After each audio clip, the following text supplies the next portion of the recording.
Hello guys, तो आज का हम लोग का टॉपिक है टाइप ऑफ मैट्रिक्स।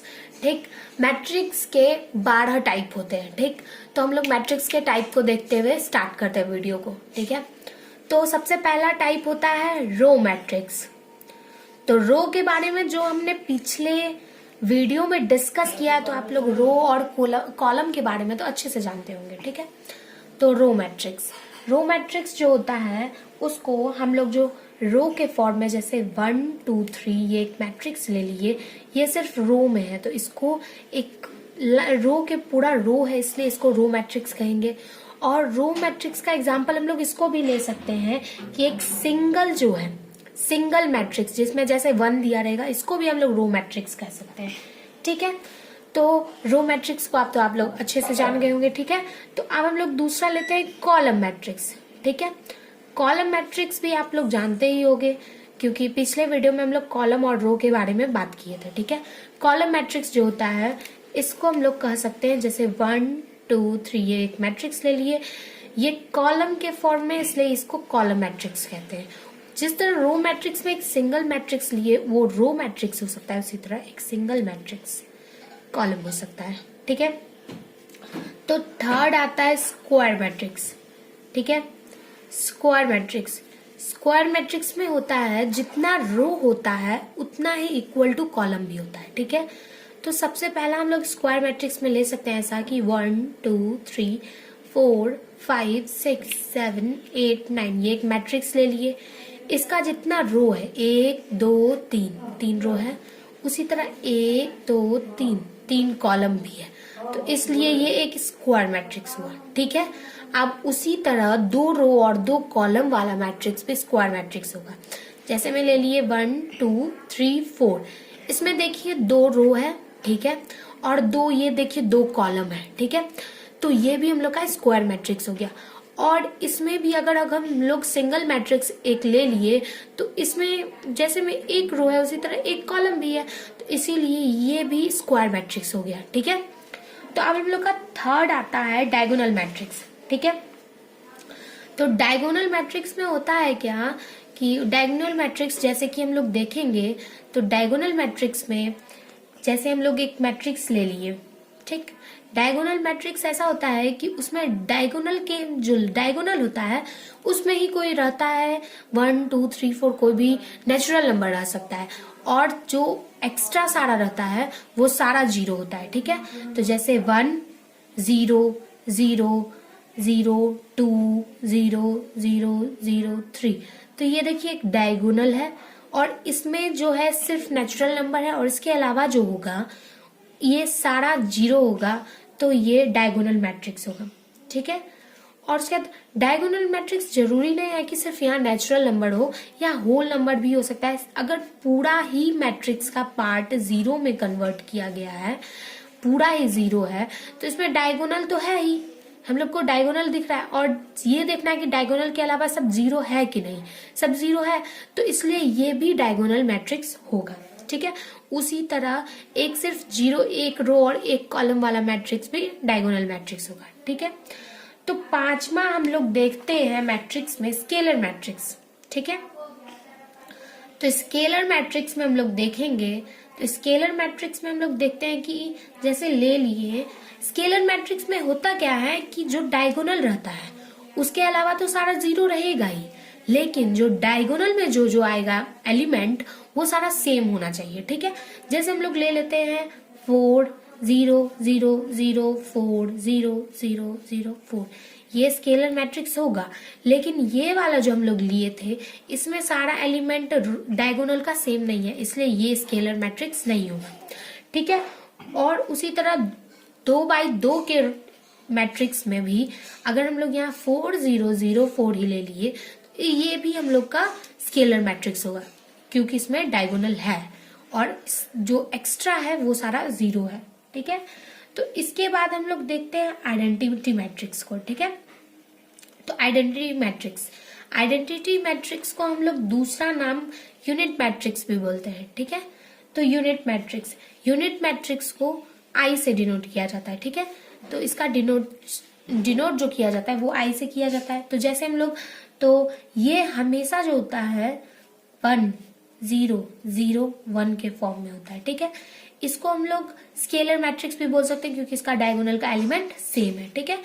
और ये जैसे में 1 0 0 0 1 0 0 0 1 के भी फॉर्म में है, तो मतलब कि इसका डायगोनल जो रहेगा हमेशा 1 रहेगा और एक्स्ट्रा जो भी एलिमेंट है वो सारा 0 रहेगा, ठीक है।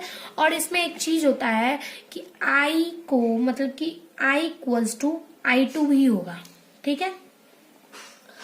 और तो अब हम लोग आगे का मैट्रिक्स देखते हैं, जीरो मैट्रिक्स, ठीक है। अगला मैट्रिक्स होता है जीरो मैट्रिक्स, ठीक। जीरो मैट्रिक्स मतलब नाम से ही पता चल रहा है कि सारा एलिमेंट ही 0 रहेगा, तो जीरो मैट्रिक्स में 0 भी लिख सकते हैं, 0 0 0 0 ये भी जीरो मैट्रिक्स है। और अगर इसको 3x3 के कॉलम में लिखे तो ये भी जीरो मैट्रिक्स है, ठीक है। तो ये तीनों जीरो मैट्रिक्स है, ठीक है। और यहाँ भी देखिए जो डायगोनल मैट्रिक्स में हम लोग लिए थे ये भी जीरो मैट्रिक्स है, और जीरो मैट्रिक्स को स्केलर मैट्रिक्स भी कह सकते हैं, ठीक है। तो हम लोग का नेक्स्ट मैट्रिक्स का पार्ट आता है हॉरिजेंटल मैट्रिक्स, ठीक है। हॉरिजेंटल मैट्रिक्स, तो हॉरिजेंटल मैट्रिक्स में क्या होता है, कॉलम जो होता है वो हमेशा ग्रेटर देन होगा रो से, ठीक है। जैसे मैं ये ले लिए 1 2 3 4 5 6, यहाँ पर सिर्फ 2 ही रो है, ठीक है, लेकिन यहाँ कॉलम 3 है, ठीक। तो यहाँ कॉलम ग्रेटर देन रो है, तो इसका मतलब ये हुआ कि जिस भी मैट्रिक्स जो भी मैट्रिक्स दिया रहेगा अगर उसमें कॉलम ग्रेटर देन होगा रो से तो वो मैट्रिक्स हॉरिजेंटल मैट्रिक्स होगा, ठीक है। तो हम इसके बाद हम लोग देखते हैं, तो अब आता है वर्टिकल मैट्रिक्स, ठीक है। जैसे हम लोग देखे थे कि हॉरिजेंटल मैट्रिक्स में कॉलम ग्रेटर देन होता है रो में, उसी तरह वर्टिकल मैट्रिक्स में रो ग्रेटर देन होता है कॉलम का, ठीक। जैसे A इक्वल्स टू मैट्रिक्स ले लिए, इसमें 1 2 3 4 5 6, तो देखिए यहाँ पर रो है 1 2 3 रो है और कॉलम 2 ही है, तो यहाँ पर रो ग्रेटर देन कॉलम है। तो यहाँ पर जब रो ग्रेटर देन कॉलम है ऐसा कोई भी मैट्रिक्स दिया रहेगा तो वो वर्टिकल मैट्रिक्स होगा, ठीक है। अब इसके बाद आता है लोअर ट्रायंगुलर मैट्रिक्स, ठीक है।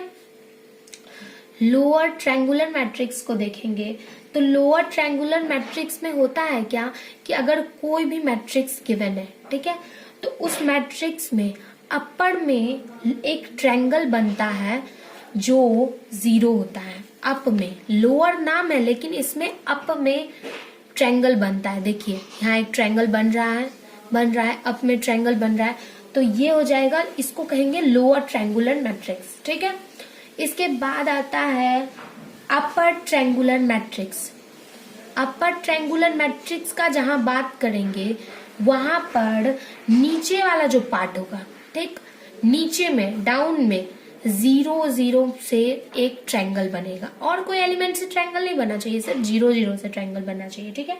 तो यहाँ 4 3 0 5 6 0 0 2, तो यहाँ नीचे में एक ट्रायंगल बन रहा है, तो ये हो जाएगा अपर ट्रायंगुलर मैट्रिक्स। कंफ्यूज मत कीजिएगा क्योंकि अपर में नीचे ट्रायंगल बनता है और लोअर में ऊपर ट्रायंगल बनता है, ठीक है। तो आगे का हम लोग लास्ट मैट्रिक्स जो का पार्ट होता है वो इक्वल मैट्रिक्स, इसको भी हम लोग इसी में डिसाइड कर लेते हैं। तो नॉर्मली इसको इसी में कनेक्ट करके पूछा जाता है, ठीक है। तो जैसे ये एक मैट्रिक्स ले लिए 1 2 3 4 और इसके इक्वल टू करके एक मैट्रिक्स दे दिया जिसमें x y a b c d जो भी रहेगा वो दे दिया है, ठीक। इक्वल मैट्रिक्स में ये होना चाहिए जो इस साइड का मैट्रिक्स है और इक्वल टू के इस साइड का मैट्रिक्स है, इस दोनों का ऑर्डर सेम होना चाहिए। इसका भी ऑर्डर 2x2 का है और इसका भी ऑर्डर 2x2 का है, तो दोनों का ऑर्डर सेम है। इससे ये जो a है a इक्वल्स टू 1 हो जाएगा, b इक्वल्स टू 2 हो जाएगा और c इक्वल्स टू 3 और d इक्वल्स टू 4 हो जाएगा, ठीक है। तो यहाँ हम लोग a b c d का वैल्यू निकाल लिए इक्वल मैट्रिक्स के द्वारा।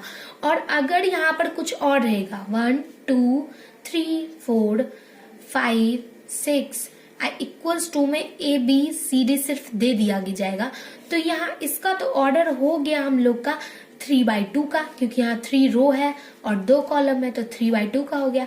लेकिन यहाँ 2/2 का है, तो इस दोनों का वैल्यू नहीं निकल सकता, ये दोनों इक्वल मैट्रिक्स को क्वालिफाई नहीं करेगा। ठीक है, तो इसलिए ये इक्वल मैट्रिक्स को कंसीडर नहीं किया इसमें, इसलिए इस ABCD का वैल्यू नहीं निकलेगा, क्योंकि अगर हम लोग ABCD का वैल्यू निकाल देंगे तो 5 6 कहाँ जाएगा, उसका तो वैल्यू नहीं निकलेगा, तो ये मैट्रिक्स तो कंप्लीट है ही नहीं, इसलिए ये इक्वल मैट्रिक्स को कंप्लीट नहीं करेगा। तो हम समझते हैं कि आप लोग मैट्रिक्स के 12 टाइप्स को समझ गए होंगे।